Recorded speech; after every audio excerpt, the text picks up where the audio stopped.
இயேசு கிறிஸ்துவின் நாமத்தினால் இந்த நாள் தேவனுடைய வார்த்தையின் வேலைக்கு உங்களை அன்போடு வரவேற்கிறேன். இந்த நாளும் தேவன் உங்கள் சிந்தைகளை சீராக்கி தேவ வழிகளில் நம்மை நேராய் நடத்துவாராக. இந்த நாள் கரங்கள் உயர்த்தி நாங்கள் சொல்லுவோம், ஆண்டவரே இந்த நாள் உம்முடையது, உம்முடைய வார்த்தைகளில், உம்முடைய கிருபையில், உம்முடைய இரக்கத்தில் எங்களை நிலைநிற்க பண்ணுங்க. இயேசுவின் மூலமாய் பிதாவே. நாங்கள் தியானிப்பதற்காக இன்றைக்கு எடுத்துக்கொண்ட வேத பகுதி தீர்த்து எழுதின புத்தகம் 3வது அதிகாரம் 10வது வசனம் இப்படியாக சொல்கிறது: வேத புரட்டனாயிருக்கிற ஒருவனுக்கு நீ இரண்டொரு தரம் புத்தி சொன்ன பின்பு அவனை விட்டு விலகு என்று சொல்லுவது. அன்பானவர்களே, இந்த காலை பொழுதுல வேத வாக்கியங்களை நம்முடைய கிரியைகளுக்கு சார்பாய், நம்முடைய பேச்சுக்கு சார்பாய், நம்முடைய சிந்தைக்கு சார்பாய் புரட்டுகிற ஒரு சிலர் நம் மத்தியில் இருக்கிறார்கள். அல்லது நம்முடைய இருதயம் கூட வேத வார்த்தைகளை புரட்ட வேண்டும் என்று நினைக்குமாயிருந்தால் அதை விட்டு நாம் விலக வேண்டும் என்று வேதம் நமக்கு எச்சரிக்கிறது. இந்த காலை பொழுதுல, இந்த நாள்ல நம்மை நோக்கி வருகிற வேத புரட்டாய் இருக்கிறவரை குறித்து நாம் எச்சரிக்கையாய் இருக்க வேண்டும்.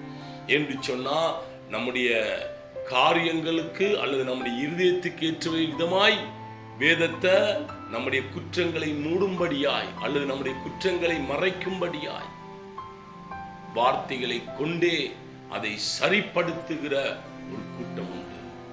வார்த்தைகள் நம் குற்றங்களை மூடக்கூடாது. வார்த்தைகள் நம் குற்றங்களை விட்டுவிட நமக்கு உதவி செய்ய வேண்டும்.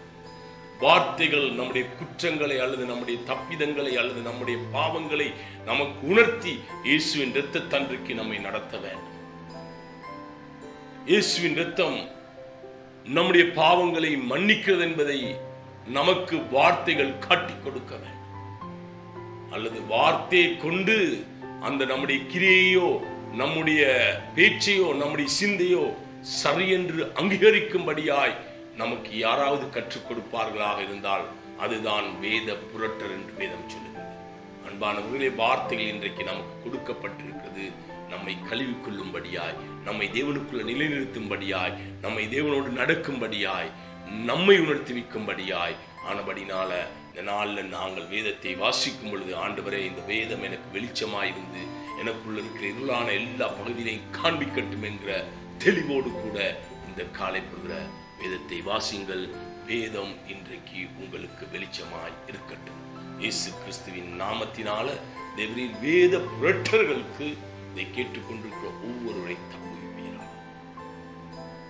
வேதம் வெளிச்சமாயிருந்து இருள மறைந்திருக்கிறவர்களை வெளிப்படுத்தட்டும். இயேசு கிறிஸ்துவின் நாமத்தினால பிதாவே, ஆமென். கர்த்தர் தாமே உங்களை ஆசீர்வதிப்பார்.